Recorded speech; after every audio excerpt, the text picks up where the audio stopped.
Good evening, ladies and gentlemen. Thank you very much for coming, and also to our audience on Zoom. You're very welcome. My name is Joseph Cronin. I'm the director of the Leo Baeck Institute, London. This is the first lecture in our annual lecture series. So we're very excited to be starting a new series in collaboration with the German Historical Institute London, our long-term collaborator on this lecture series. And I'm delighted that Dr. Indra Sengupta is representing the Institute with us this evening. Indra, would you like to say a few words? Thank you, Dr. Cronin, for handing over the microphone to me. So a very warm welcome to everybody. Also from me, I'm here to represent our director, Professor Dr. Christina von Hodenberg, who unfortunately cannot be present today. And it's more than a pleasure to be here because the topic of this lecture, the topic of the series and of this lecture is of great personal interest, both to me and institutional interest to the German Historical Institute. So with those words, I'm looking forward very much to your talk, Dr. Roy, this evening, and a very warm welcome to all of you here in the room, and also those of you who have joined us this evening online. So enjoy the evening, and I'm sure it'll be a delightful lecture. Thank you. Thank you very much, Dr. Sengupta. So without further ado, this evening we are delighted to be welcoming Dr. Baijayanti Roy. Dr. Roy is a postdoctoral researcher affiliated to the Goethe University, in Frankfurt, where she's part of the Arbeitsgruppe Wissenschaftsgeschichte, or the study group for the history of science. Her research interests center around the connections between India, which is the country of her birth, and Germany, the country of her country of residence. Her present research focuses primarily on the history of German Indology from the late 19th to the mid-20th century. She has a monograph on the subject forthcoming with Oxford University Press, which is titled The Nazi Study of India and Indian Anti-Colonialism, Knowledge Providers and Propagandists in the Third Reich, which we are greatly looking forward to reading. I believe it's coming out in September this year or later this year. Her first monograph, which was published in 2016, was on a rather different, somewhat different topic. It was titled The Making of a Gentleman Nazi, Albert Speer's Politics of History in the Federal Republic of Germany. And she published on a range of other topics, broadly concerning either Nazi Germany or the intersections between Germany and India.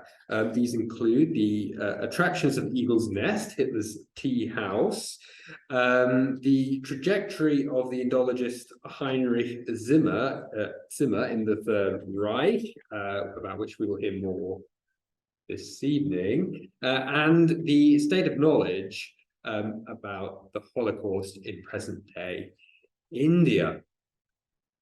Prior to becoming an academic, Dr. Roy worked as a journalist in India, and she remains a keen observer of Indian politics. So we'll all have to resist the temptation to ask her about the general election in India, which is currently, I think, taking place maybe at the drinks reception afterwards.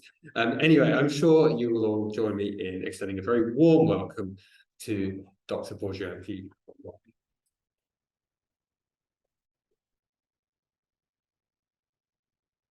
Thank you for this wonderful, warm introduction. And of course, thank you for inviting me to deliver this very, very important lecture. I mean, important for me. Yeah, as Joseph said, that this talk is really based on an article that I published a few years ago in a German journal. The article, written in English, owes its origin to something of a side quest that I undertook in course of my research on the project Indology in National Socialist Germany, on which my forthcoming monograph is based. So tracing the complications in the life story of Heinrich Zimmer was indeed a side quest, since Zimmer was not really relevant for my research.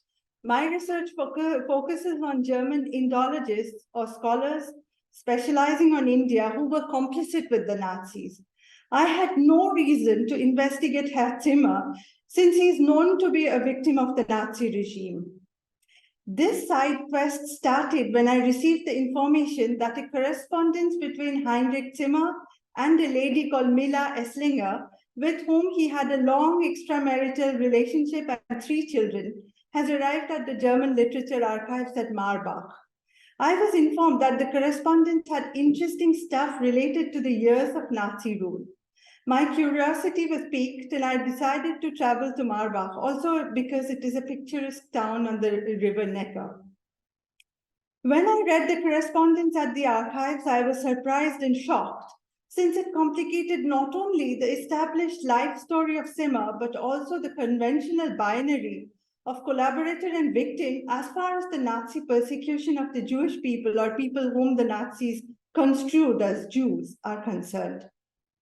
I found this episode so intriguing that I decided to look up Zimmer's files, or Nachlass as they say in German, at the University of Heidelberg, which added a number of other complexities to this story. Well, I also love to visit Heidelberg, another lovely old town on the Neckar, as Dr. Sengupta here will also tell you. A brief biographical sketch of Heinrich Zimmer is in order here. Heinrich Zimmer, 1890-1943, was the son of the Keltologist or specialist in Celtic studies and Indologist Heinrich Zimmer Sr., 1851-1910. Zimmer Jr. obtained his PhD in Indology from the University of Berlin in 1914. He fought in the First World War as a volunteer. He completed his Habilitation, or the second thesis required by German universities for getting professorships, from the University of Greifswald in 1920.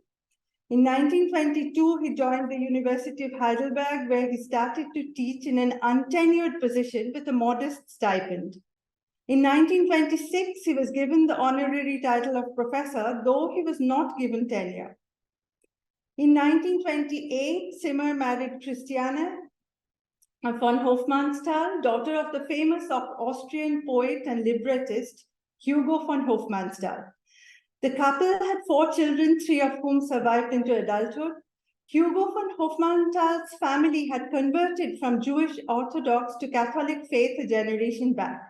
So Nazi racial policy categorized Christiane as a first-grade Mischling or mixed blood, since both her maternal grandparents were, within quotes, fully Jewish. Hence, Zimmer, a so-called Aryan, was, according to Nazi parlance, Jüdisch versippt, which in this context means that he was in an undesirable marriage with a Jew. As the scale of persecution of the Jews was stepped up over the years, Zimmer's professional situation became increasingly precarious, culminating in the revocation of his venia legendi, or teaching license, which comes with Habilitation, as well as the honorary title of professor in 1938. However, Zimmer succeeded in moving to England with his family in March 1939. The family moved to New York in 1940, where Zimmer lectured on Indian philosophy as a visiting professor in Columbia University. Just as he was about to get a non-tenured faculty position there, he died of a lung infection in March 1943. Now, this biography of Heinrich Zimmer is well known. I will talk here about a number of not so well-known aspects which complicate Zimmer's life story by demonstrating that he occupied a liminal space between victimhood and collaboration. In this sense, one could actually call him an outsider. In the draft of his unfinished memoirs, tentatively titled Notizen zu einem Lebenslauf, or Notes on a Resume, written in America shortly before his death, Zimmer stated that he was, I quote, decisively and hopelessly apolitical, unquote. He conveyed the impression that he spent his life in a perpetual inner exile, removed from the political currents of his time. The description of his youth, particularly his comments about his research guide Heinrich, the famous professor of Indology at what is now Humboldt University in Berlin, who was a member of the conservative nationalist Deutsche Nationale Volkspartei or DNVP, seemed to indicate that Zimmer possessed a streak of anti-authoritarianism.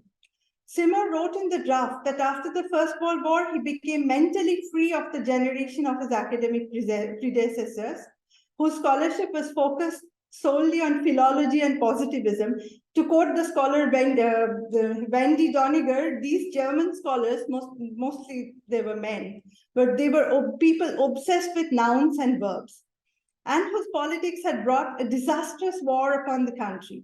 Zimmer claimed that he broke away from this milieu, delving instead into the inner workings of Indian philosophy, literature, myth, and art, a transgression for which his research guide never forgave him. Now, memoirs, as we know, are notoriously unreliable. However, there seems to be some reason to believe that Zimmer did display certain anti-authoritarian tendencies in his youth, since the Nazi authorities at the state of Baden, to which Heidelberg belongs, strongly suspected Zimmer of having connections with left-wing political circles. This was a criminal offense for the Nazis, since all shades of leftist politics were anathema to them. In August 1933, the Ministry of Education of the state of Baden sent the police to spy on Zimmer. The stated aim of the ministry was to check whether one could use the law passed on 7th April 1933 against Zimmer. This law was euphemistically called the Law for the Rearrangement of the Professional Civil Servants. Actually, it allowed the Nazi regime to remove those who it considered to be racially and politically unreliable from the civil service. When the local police could not find any incriminating evidence against Zimmer, the ministry asked the rector of the University of Heidelberg to find out whether actions could be taken against Zimmer on account of his politics. The rector at the time was the pro-Nazi legal scholar Wilhelm Groh, who duly complied. In a letter to the ministry, an informant who signed as G, probably Groh himself, wrote that he had heard from the chancellor of the university that though Zimmer leads a quiet and low-key existence at present, it is beyond doubt that earlier in his life he had associated with leftist circles.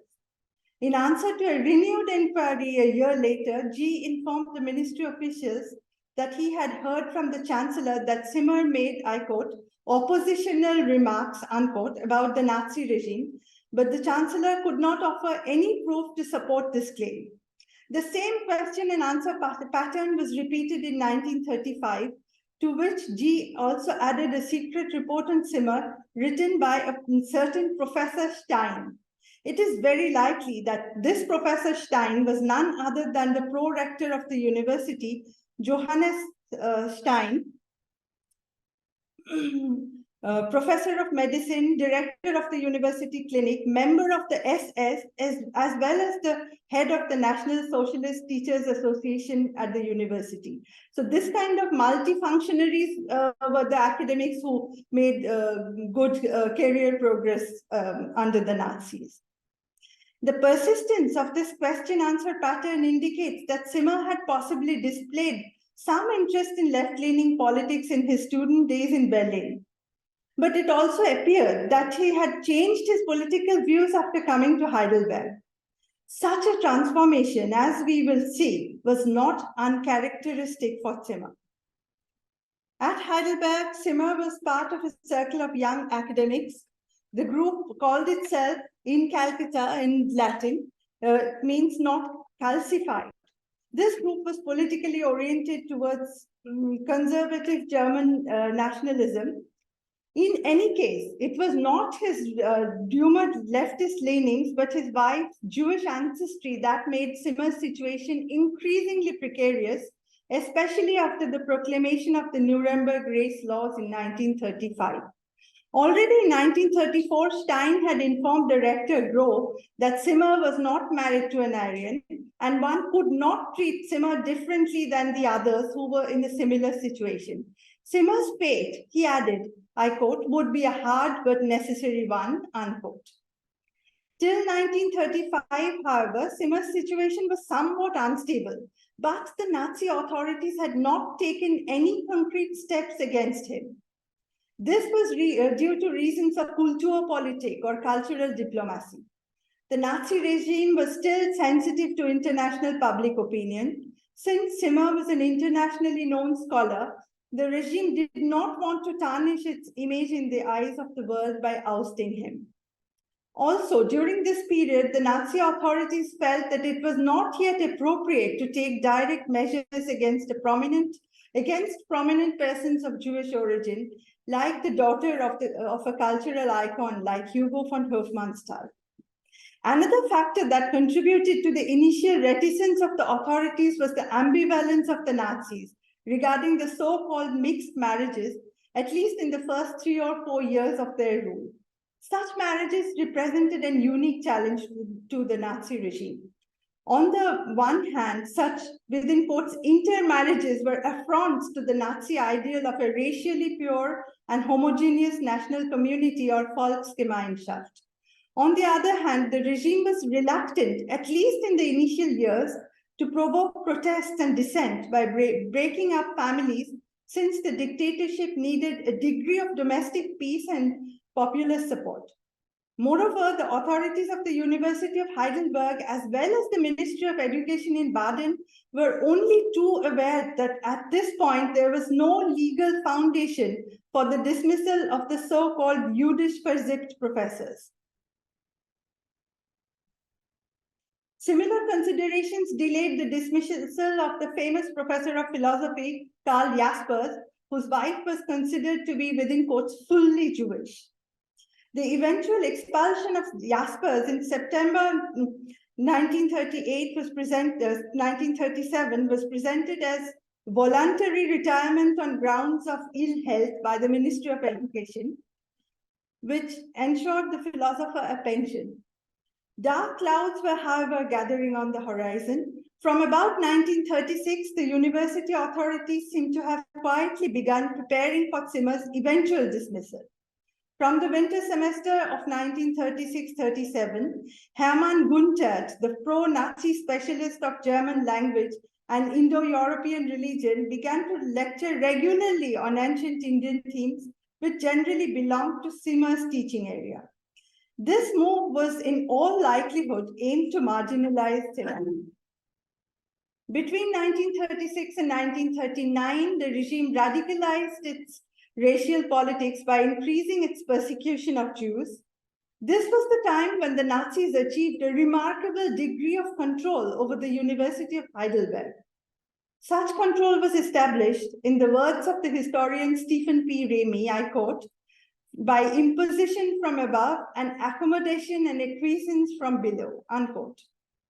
The acquiescence is not surprising, since most members of the teaching faculty of this university who engaged in party politics during the 1920s generally belonged to one of the 4 right-wing parties that espoused different degrees of German nationalism and anti-Semitism. These parties were Deutsche Staatspartei, Deutschnationale Volkspartei, Vaterlandspartei, and of course the National Socialists. Abetting the Nazi regime after 1933, therefore, did not require any radical transformation on their part. From 1937, the consolidation of political power by the Nazi regime emboldened it enough to feel that the Reich did not need to take any further notice of international opinion. This is reflected in a secret report of the Ministry of Education of Baden, dated 18th March 1937. It states that the factors working in Zimmer's favor so far, his reticence regarding political activities, his record as a soldier in the First World War, as well as the circumstances which required not taking any measures that directly affected the daughter of a celebrated poet, all these factors could be disregarded from now on.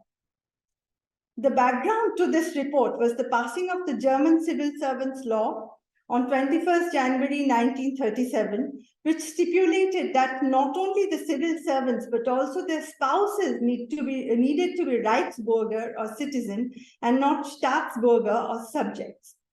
The result was another round of purges in the civil service, the victims of which included both Jaspers and Zimmer. The Central Education Ministry in Berlin revoked Zimmer's Venia Legendi as well as his title of professor on 31st March 1938.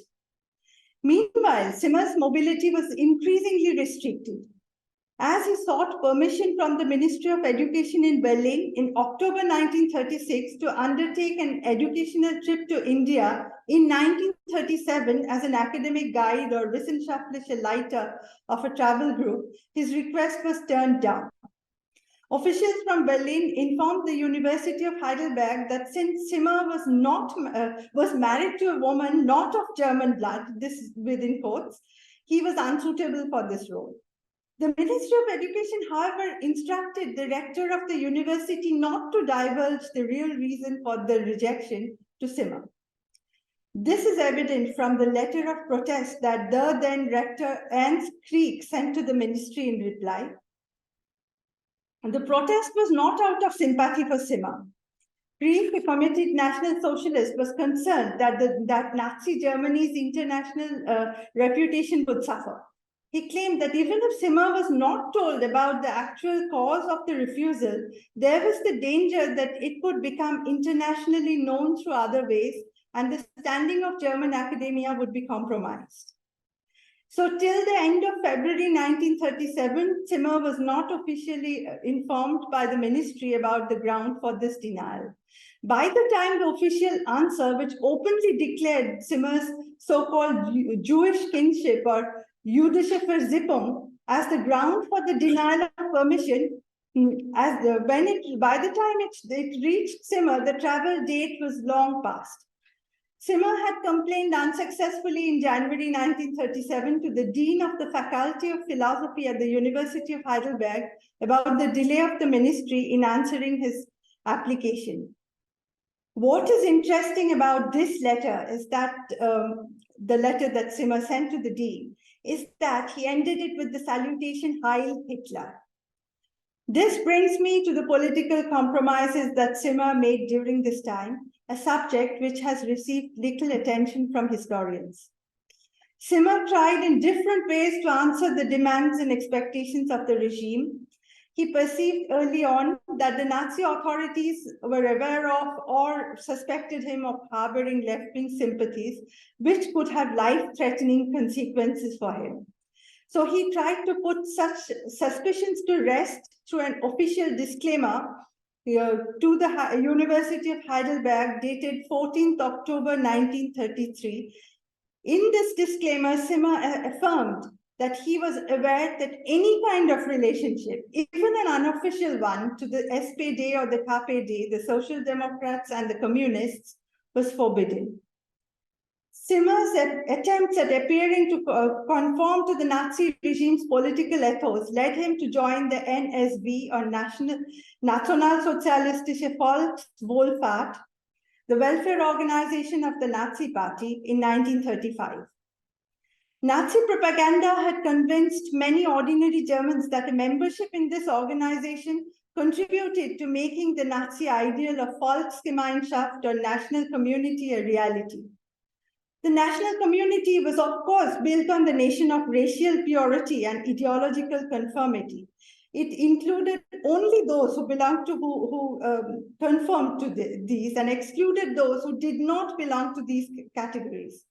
So the poster you can see here, the poster of NSB, it exhorts the Germans to become fighters for the NSB, to join the NSB as fighters in order to resist racial decline. It says literally the racial languishing and racial deterioration,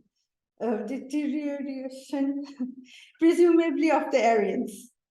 Around the same time, Zimmer voluntarily enrolled at two other local organizations connected to the Nazi Party, the Defense Unit or Wehrkommando and the Reichsluftschutzverband, an association preparing the civilians for possible air attacks. In return, he received a wear pass or military pass that denoted his willingness to join an eventual war. This step was probably in tune with the fact that around the mid-1930s, the teaching and research at several departments of the University of Heidelberg began to be oriented towards military preparedness. Zimmer not only joined these organizations, he also sent certificates proving his membership of them to the Education Ministry in Berlin on 22nd June 1937. He also sent a separate certificate confirming that he had taken the oath of allegiance to the within quotes Führer on 18th March 1937. All government officials or Beamten had to take this oath at the time of assuming office. So taking this oath was not a sign of Zimmer's self-mobilization, but his voluntary memberships of the other organizations certainly denoted a level of self-mobilization. The certificates sent by Zimmer were attested by the Secretariat of the University of Heidelberg. This indicates that this institution provided him a certain degree of support. This solidarity reflected the university's approval of Zimmer's political compromises, as well as the concern of the university authorities to retain an internationally reputed scholar. The political differences between the academics at this prestigious university, most of whom were actually inclined to various forms of right-wing politics, as we noted, were often transcended by their self-image as members of an elite group of thinkers. It was this self-perception that prompted a number of academics to attempt to help Zimmer. Here I must mention another and more duplicitous act of complicity undertaken by Zimmer. I came across this episode just by chance at an archive in Berlin while researching the Indologist Ludwig Alsdorf, one of the protagonists of my forthcoming book. Zimmer was spying on Alsdorf for the Ministry of Education in Berlin during the International Orientalist Conference that took place in Rome in 1935. Alsdorf had then just finished his habilitation from the University of Berlin. However, the Education Ministry was having doubts about giving Alsdorf his teaching license or venia legendi, because though Alsdorf was a member of the Nazi Party, the ministry was not convinced of the sincerity of his commitment to Nazism. He was known as an opportunist. The Nazi regime, of course, wanted all future German professors to be reliable Nazis. So Zimmer was presumably asked to assess Alsdorf's devotion to National Socialism. In the report, which Zimmer signed as HZ, HZ in German, as you can see at the bottom of this letter, he stated that Alsdorf's academic competence was beyond doubt, but, I quote, "It does not appear likely to me that he could be termed a National Socialist," unquote. HZ expressed the hope that Alsdorf could be trained into becoming a committed National Socialist after the imminent appointment of the Indologist Bernhard Brelow, who was an ardent Nazi and SS functionary, quite a high-ranking SS man, as professor of Indology at the University of Berlin. HZ concluded that Alsdorf should receive his teaching license, which could be revoked later if necessary. I find it a matter of great irony that Alsdorf received his teaching license and never provided the Nazi authorities any cause to withdraw it. But Zimmer, who was spying on him on behalf of the Nazi regime, forfeited his right to teach at a German university. Now we come to the most interesting part of this story, at least for me, Zimmer's correspondence with Mila Esslinger, born Rauch, 1886 to 1972, which I had mentioned at the beginning of the talk. Around 1923-24, Zimmer began a relationship with Mila, who was married to a Swiss man called Eugene Esslinger.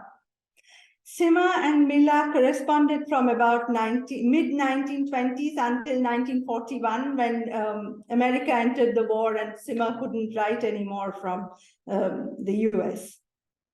The hundreds of letters that I have read in the archives at Marbach provide fascinating glimpses into Zimmer's political orientation as well as his pragmatism. I say glimpses here, since politics was of course not the primary subject of these letters. I remember thumbing through these hundreds of letters and hoping fervently for comments on politics rather than, pages of sweet nothings. It was filled with a lot of passion. I still remember reading that Zimmer writes, Mila, you are as beautiful as an Indian goddess. And I thought, which Indian goddess then? Well, so a concrete proof of Zimmer's political inclination can be found in a letter from June 1932, a month before the national elections.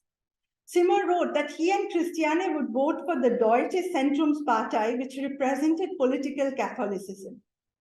The Zentrumspartei demanded parity of representation of all confessions in military, administration, and education, thereby indirectly helping the cause of the Jewish minority. The Nazis saw this brand of politics as potentially dangerous, and Hitler forced the Zentrumspartei to dissolve in July 1933.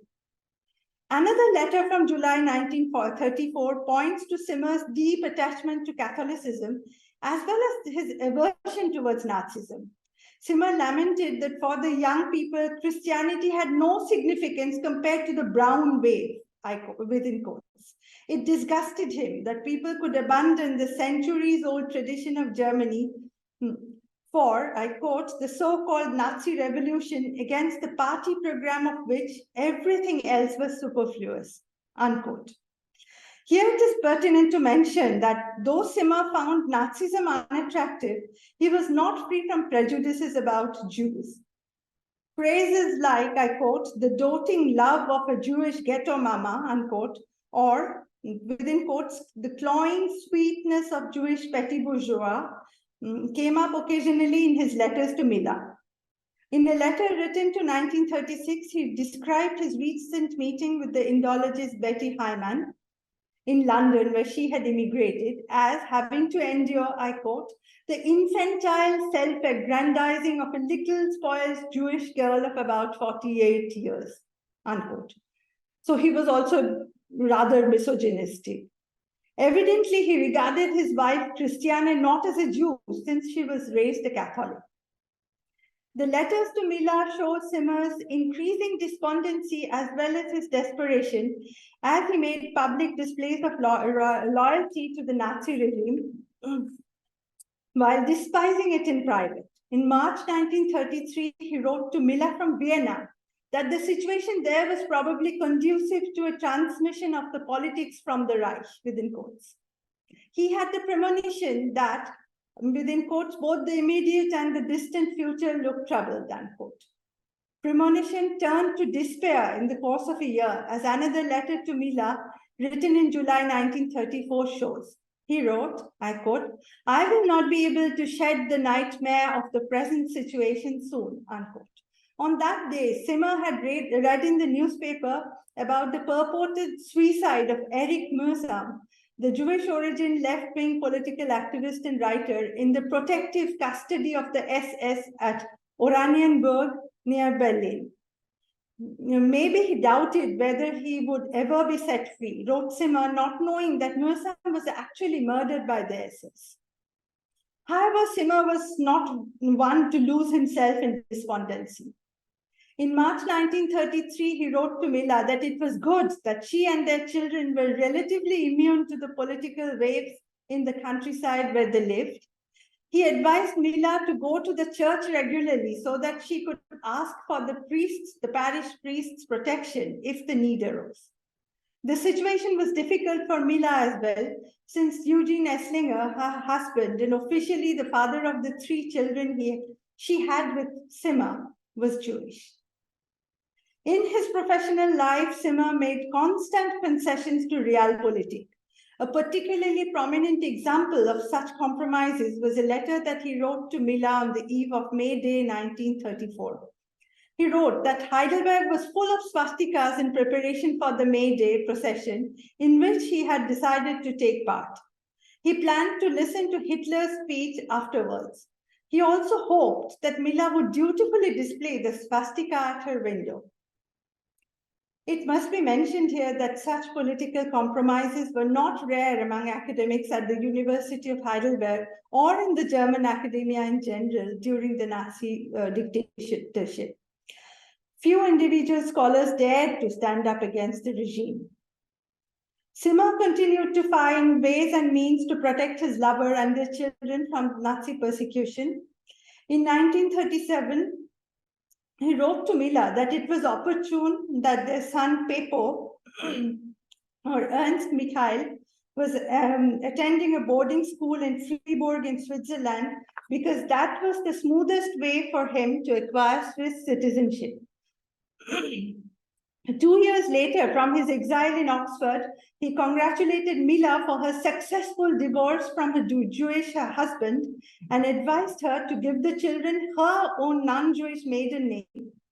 This, he wrote, would speed up their obtaining the certificate of Aryan heritage or Arya Nachweis, which in turn would make it possible for Zimmer to send them money from his wife Christiane's account and with the latter's knowledge and consent.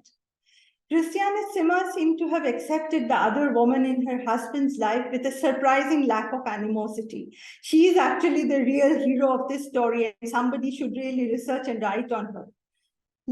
She sent care packets to Mila from the US after Zimmer's death, and long after Zimmer's death, she kept in touch with Mila through letters. Well, in her situation, I would have sent Mila a letter bomb. Anyway, among the children, Pepo wrote to Zimmer in 1939 that he could become an Aryan. Presumably, so did the others. It is not illogical to wonder whether the accommodations made by Zimmer had any bearing on his being granted a degree of latitude that was denied to some of the others in a similar position, like Karl Jaspers. As we noted, Jaspers was forced into retirement earlier. From 1938 onwards, he was denied the right to publish in Germany. Zimmer, however, was allowed to publish even after his dismissal. In February 1938, the Central Education Ministry of Berlin let the rector of the University of Heidelberg know that Zimmer would receive his salary till the end of September 1938. That is, even after his teaching license had been rescinded. Interestingly, about a month before Zimmer's teaching license was withdrawn, he was invited by the Nazi Party officials to give a talk on Arthur Schopenhauer on the occasion of Schopenhauer's 150th birth anniversary in February 1938 at Danzig. Then Danzig was, of course, under German occupation. The event had a special significance for the Nazis since Hitler considered himself to be a disciple of Schopenhauer, and Alfred Rosenberg, the chief ideologue of the Nazi Party, personally organized this particular event. The talk given by Zimmer on 25th February 1938, titled Schopenhauer und die indische Philosophie, Schopenhauer and the Indian Philosophy, was published in the journal Nationalsozialistische Erzieher, a mouthpiece of the National Socialist Teachers Association. Zimmer included a copy of this publication in a letter dated 29th March 1938 that he sent to Karl Friedrich Schmidhuber, the head of the Lecturers Association of the University of Heidelberg. In this letter, Zimmer pleaded for the continuation of his stipend even after his teaching position and title were revoked. To bolster his case, he claimed that he had served the fatherland in different ways, as a frontline soldier in the First World War, as an academic whose scholarship was important for the Nazi regime, as proven by this article on Schopenhauer. This was not without effect. Schmidhuber did try to intervene with the university authorities on behalf of Zimmer, and maybe this contributed to the prolongation of Zimmer's stipend. The Nazi regime also allowed Zimmer to attend the Eranos conference in Ascona in Switzerland in the summer of 1938, though under strict surveillance. These conferences were held annually since 1933 as a meeting point of Eastern and Western religions and philosophies. C.G. Jung, whom Zimmer admired, was a regular here. Zimmer claimed that he stayed on in Germany so long because he wanted to see Jung every year.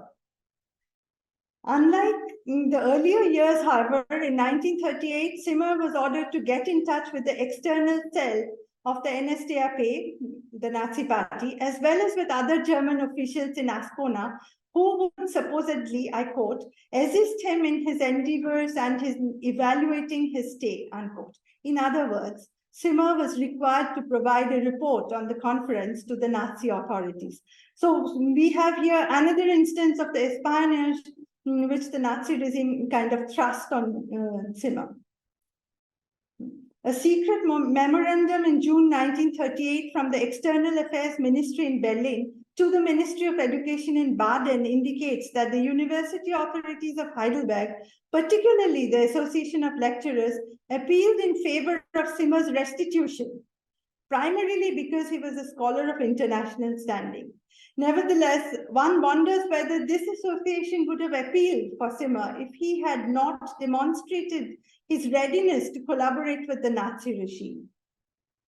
The Ministry of Education at Berlin, however, was not ready to reinstate Zimmer, as a letter from this ministry to the university authorities dated 5th July 1938 shows. Before any final decision could be taken, Zimmer left for England. Zimmer's flight to England is intriguing and has several loose ends which I haven't been able to tie up. In the autumn of 1938, Zimmer had received an offer to hold an unpaid lecture at Oxford. On the basis of this invitation, with financial guarantee provided by Christiane's brother Raimundo von Hofmannsthal and his wife Alice Astor, who lived in England, Zimmer shifted to Oxford with his family in March 1939. In September 1940, that is more than a year after his departure, Nazi party functionaries started inquiring about his whereabouts to Paul Schmidt-Henner, then rector of the University of Heidelberg. The Nazi authorities evidently did not realize that Zimmer was leaving for good. This lapse on the part of the powerful Nazi surveillance machinery appears quite surprising to me, considering that Zimmer's migration was neither impulsive nor disguised. At the end of February, beginning of March 1939, Zimmer wrote to Mila that they gave their lawyer Eugene Gerhard all financial responsibilities, including the possible sale of their house, and also that they were taking many of their belongings with them. Zimmer also wrote about a farewell party given for them by some of his academic peers at Frankfurt am Main, implying that their imminent departure was not a secret. In a letter to the University of Heidelberg dated 16 September 1940, the lawyer Eugene Gerhard, along with two other lawyers, requested the university authorities to provide them a written confirmation of the Aryan Heritage Certificate that Zimmer had submitted to the institution. It is not known whether the university authorities complied, but it is likely that they did. The letter proves that the university authorities were quite aware of Zimmer's plans. However, in answer to the query of the Nazi officials, Schmidt-Henner wrote in October 1940 that Zimmer had gone for a visit to England last year and was probably held up by the war, and that he intended to return to Germany. This act of complicity with Zimmer on the part of Schmidt-Henner, who was a military historian and a member of the Nazi Party and the SS, and whose proclaimed aim was to turn the University of Heidelberg into the armorer of the Third Reich, signifies once again that Zimmer's political compromises were not without effect, and also that at times the perceived bond of intellectual elitism among the academics of the University of Heidelberg surpassed the imperatives of Nazi politics. Now I come to the conclusion of this paper. This story has tried to give an idea of the multifaceted ways in which academics could adapt to the political tenor of Nazi Germany. It has also pointed to the gray zones that existed within the established paradigms of complicity and persecution in the universities, thus raising questions about the popular view of helpless victims silently suffering under a monolithic Nazi regime. Zimmer's victimhood, he was beyond doubt a victim of Nazi racial politics, has precluded an examination of the compromises that he made and the variegated responses of the different representatives of the Nazi state to his compromises. After his untimely death in exile in 1943, Zimmer appeared all the more as a tragic figure, the quintessentially otherworldly scholar who was a defenseless target of oppression. The government of India has recently established the Heinrich Zimmer Chair for Indology at the University of Heidelberg in recognition of Zimmer's undeniably great contributions to his scholarly field and in acknowledgement of his trials and tribulations. Among all the eulogies and commiserations spent on Zimmer over the years, only Wendy Doniger has struck a different note by remarking very presciently that there was something of a chameleon in Zimmer. She was referring to his attempts to make himself more acceptable to the American academia by changing his name to Henry soon after his arrival at Columbia University in 1940. Zimmer's dynamism, his philosophical bent of mind, and powerful imagination made him capable of breaking new boundaries in his scholarship. In his life, he used these very qualities successfully to adapt to volatile political and personal circumstances. The nuances in his narrative are as much worth keeping in mind as his sufferings and achievements. Thank you for your attention.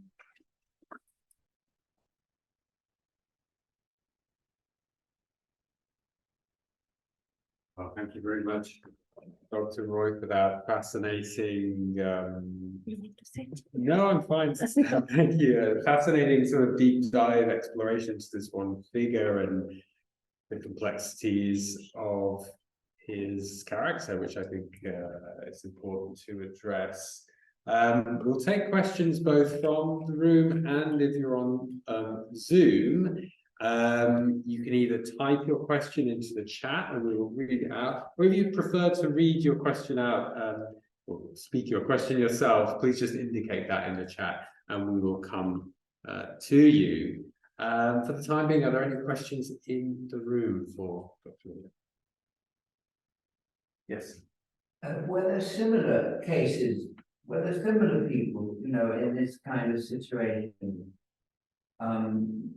to Heinrich Zimmer? Were there others who also had to fight like mad to stay because they had a Jewish partner? The only person I can really think of who was quite unscrupulous is Alfred Anders, who divorced his Jewish wife just to become a member of the Schriftstellerbund. And then became a very well-known writer. I mean, I taught him works of A-level students. I can't think of anyone else apart. I mean, perhaps you can enlighten me. Oh, I'm afraid no, because as I said, this was a side quest and I haven't really looked into this issue. But I know that there was an enormous pressure on people who had Jewish partners to divorce them. And a lot of people like your man did that. But Zimmer, you know, held on to Christiane, and I'm afraid cynical people would say that that was because of the lot of money that Christiane had. Hugo von Hofmannsthal's family was very rich. And I mean, that is a very cynical view of it. I would like to think that it was out of pure love, but well. Yeah, thank you.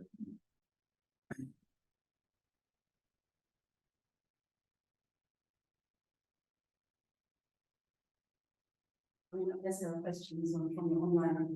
We'll take yours and then we'll go to the Thank you very much. It's very interesting talk, a very interesting subject. I think it opens up several lines of inquiries in thinking, you know, alongside it.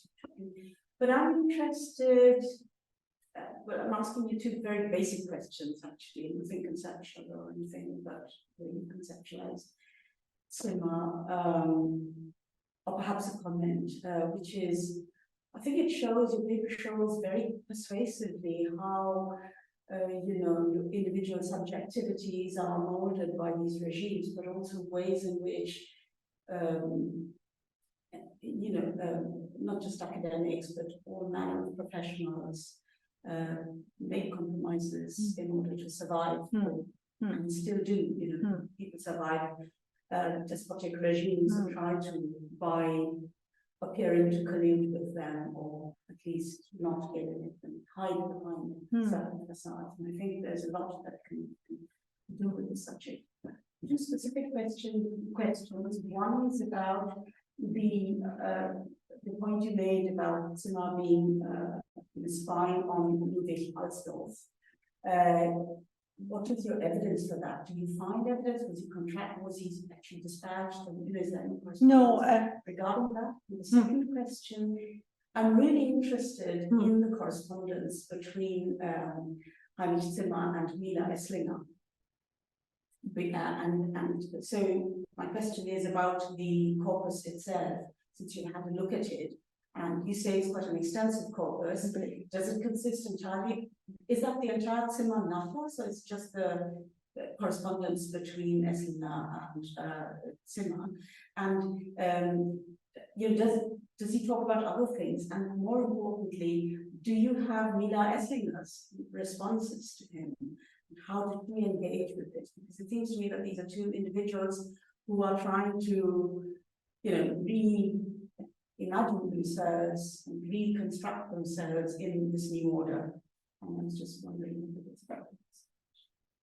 Very long question. Very important questions. To your first question, it's Zimmer's handwriting there in the letter that I showed you. That HZ, I know this handwriting, his signature very well, because I looked at those hundreds of letters in the archives. And secondly, the circumstantial evidence also points to that, because it's very evident that it's a fellow Indologist who is in Rome. And Zimmer was the only other fellow Indologist with the name HZ who was in Rome and who was in a position to comment on Alsdorf's, intellectual or academic competence. And what capacity was he doing this? Is that clear? That is not clear. I just chanced upon this in Alsdorf's files at the Federal Archives in Berlin. I chanced upon this one letter to the ministry which says that, but it's very evident that, it's his signature and the circumstances. I know Zimmer was there in Rome. And to your second questions, this correspondence is just a part of the overall Nachlass, overall files. And as I said, it's a side quest, and I should have probably looked into other things, but I did not have the time, and I just wanted to concentrate on one aspect. So I saw a few other letters. Zimmer writes to this famous playwright, a Swiss playwright, saying that please do something for me. I want to go to India. So he writes to different people. There's also letters to Indians, Indian Indologists about something or the other. But what interested me was the Nazi connection. No, and Mila's responses are not there, because these letters were given to the archives by Mila's daughter Maya Rao, who's also passed away, and maybe for reasons of privacy she withdrew.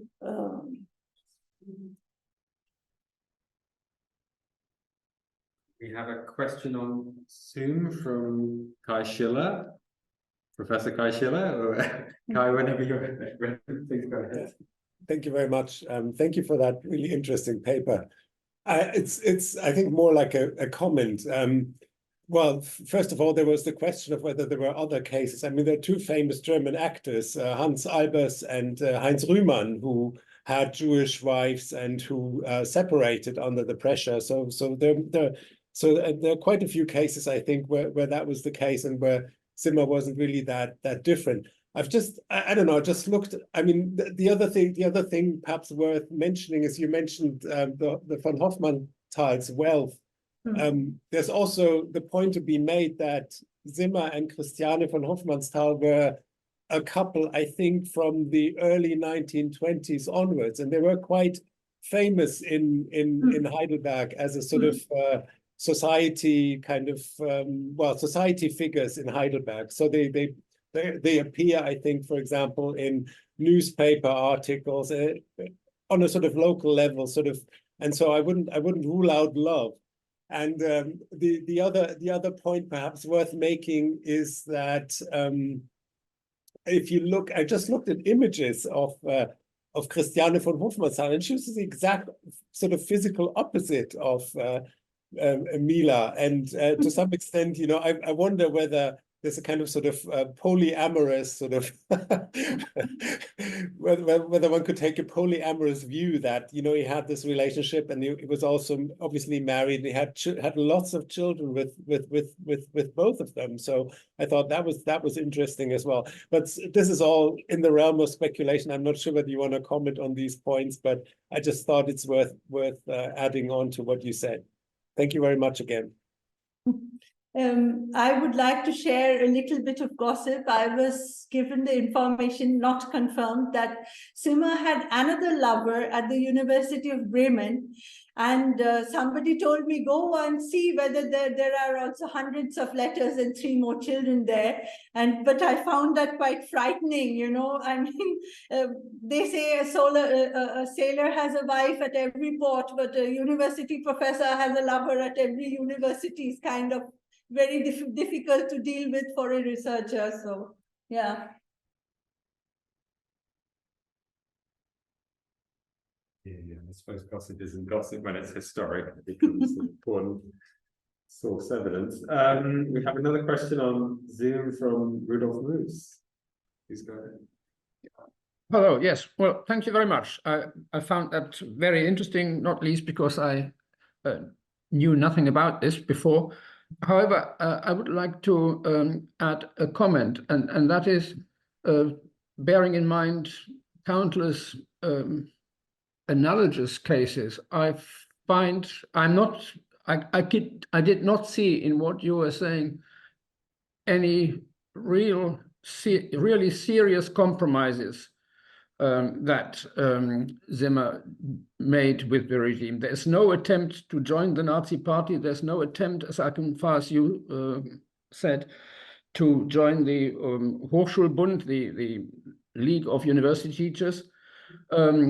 Membership in the NSV, Volkswohlfahrt, and Luftschutzbund were the bare minimum. And the Wehrkreiskommando is not an organization that you joined. It is an army registration of all men of military age. So that doesn't signify anything. So the way I interpreted what you said, and I have no specific information about his personal situation, is that he tried his damnedest to try and survive in Heidelberg without seriously engaging with the Nazi regime and its organizations, to try and continue leading a life sort of under the radar and do the bare minimum that might enable him to survive, especially as he did not regard, of course, his wife as Jewish, and the question of to what extent there was a sort of non-racial anti-Semitism underlying his understanding of the situation. So I would sort of scale the charge down a bit. Thank you. If I may answer, well, you are right. These are not the worst things that one could do under the Nazi regime. Yes, but one should also remember that there were technical handicaps about Zimmer trying to join the Nazi party. He would not have been accepted either in the Nazi party or in the SS because he had a so-called Jewish wife. So he tried to enroll wherever he was still accepted. And yeah, I mean, it's okay, he was not standing guard at Auschwitz or something, but as I said, he demonstrated his willingness to join an eventual war, and it was his way of kind of showing that he was ready to. He had accepted the Nazi regime, he had accepted its militaristic goals, and so on. So he did what he could under the technical difficulties, the circumstances, the parameters. that he had. And no, I mean, I'm not reopening the Nuremberg trials or anything, but I do feel that it is actually a very tragic story. But I do feel that these are compromises, these are quite serious compromises on the part of a very serious humanist scholar who actually, I mean, who was forced by the circumstances to kind of compromise, make the compromises that he did.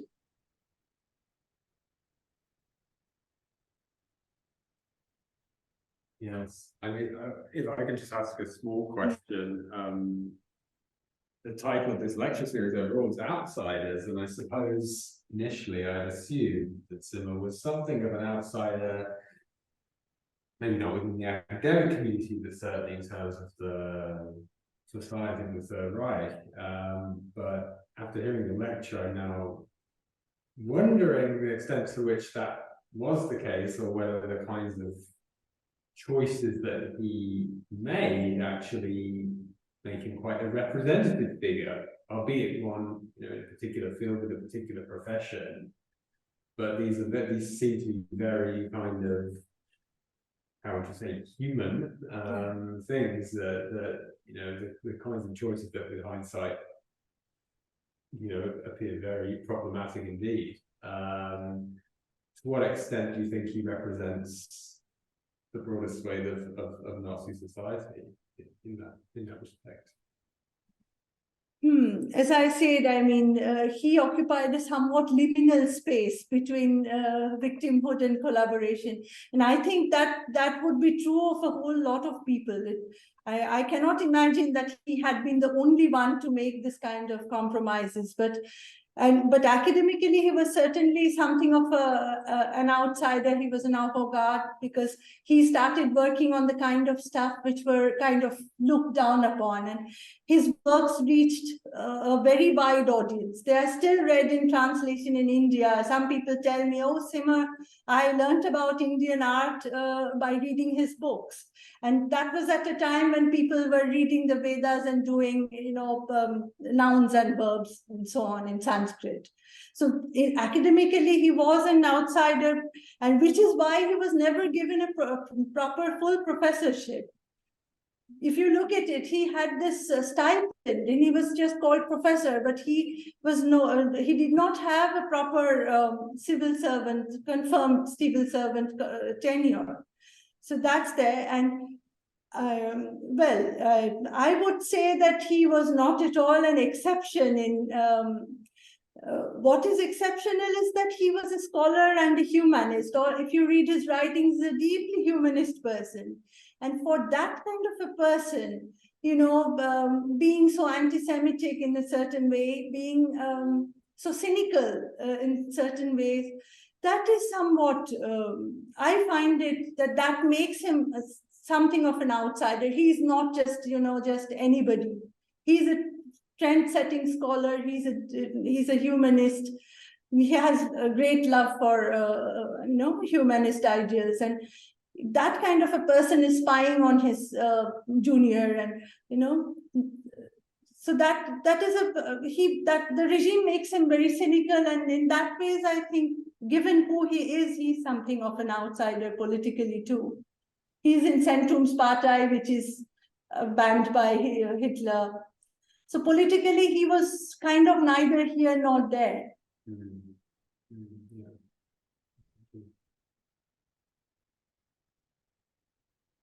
Any more questions from the room? Yeah.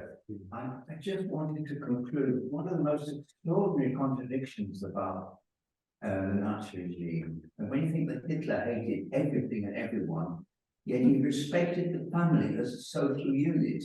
If you did not divorce your Jewish partner, that partner was, shall we say, safe. I know a lot of social pressure was put on the Aryan partner to divorce the Jew or the Jewess. And it's a Klemperer, he pays tribute to his wife, who was under severe pressure by the Gestapo to divorce the husband and never did. And there's one individual case, Gisela Wiesner, I've written a little, one of my little publications. She was half Jewish, her husband was Jewish, but she took part in that demonstration in March 1943 after Stalingrad, when they demonstrated for about a week, and Goebbels did not then deport the Jewish men. That's an extraordinary example of resistance during those severe times. I think Jeremy knows a long article about the Aryans and the Jews in their marriages, which we should perhaps look at. But I still can't believe this Hitler, who was insisting on Jewish children being killed right to the end of the war, and yet this family unit, if you were held together, he wouldn't do anything. This is extraordinary. You're referring to the Rosenstrasse protest, I suppose. These protests were called the Rosenstrasse protest, and there's a very good film about this. I know only the film, but yes, I mean, as I said, this was a huge dilemma for the Nazis. So how can they kind of kill this Jewish person without punishing the Aryan partner? So it's a punishment for the Aryan partner, which the regime does not want. So it is a kind of one of the gray zones that that continued till the end, and there was no consistent policy, as far as I know.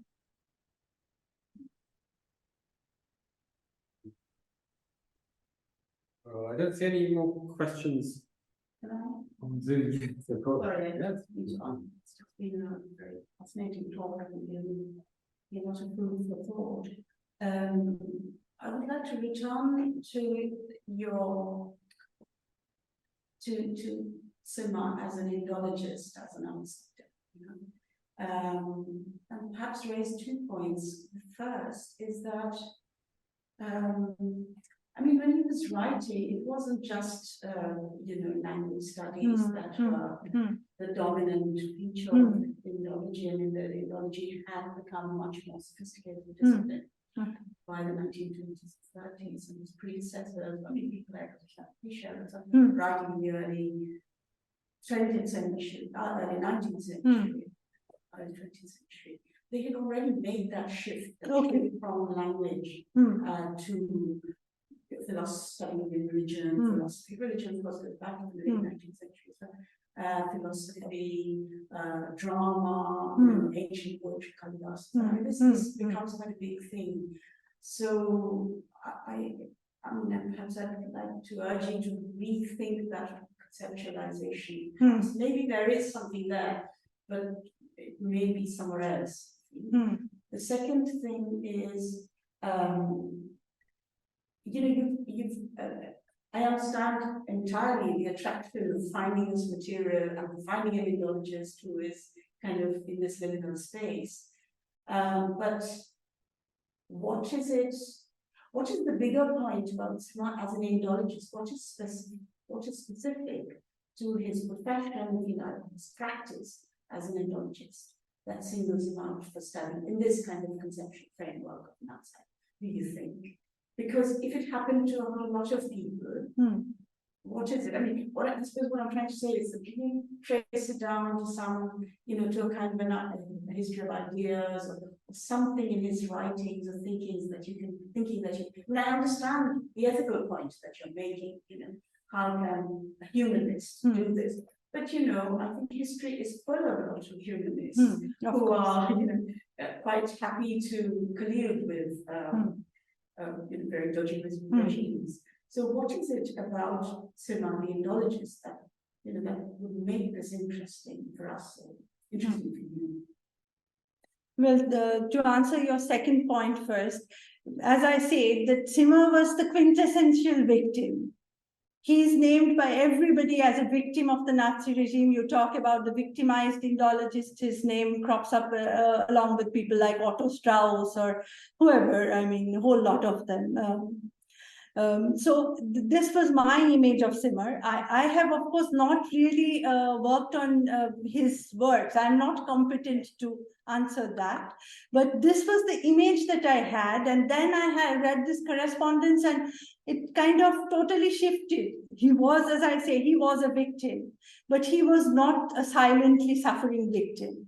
He tried to battle his fate. So that was one point for me. And the second is, yes, I mean, of course, you know a lot better about the Indological part, the scholarly part of scholarly tradition of Indology. But Zimmer is, I feel, the one whose writings really reached beyond the academia. And he consciously wrote for popular audiences. He wrote a lot of newspaper articles. So he was in some ways a public intellectual in a way that people like, say, Pichel or maybe Luders, they were highly respected academics, but they never reached that kind of audience. So there was this image of this avant-garde, Indologist, and, the scholarly victim. It made a you look at the first photo that I showed you, you see this serene looking man, this scholar. So he's a victim, he's ousted and he holds true. I mean, he's true to his wife till the end. It all kind of adds up to a very romantic image. So I found it interesting to look a bit beyond that romantic image and see the nuances. He's still a victim, but there are nuances. And what was the other question? I'm sorry, did I answer both the points?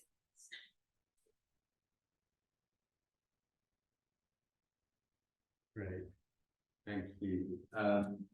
Well, if there are no other questions, then I would just like to say before we close that there will be drinks, a few drinks outside in the Montague Lounge for those who are here in person. For those who attended on Zoom, thank you very much for your attention this evening, and I hope you enjoyed it. And so once again, let us thank Professor Baijayanti Roy for a fascinating lecture.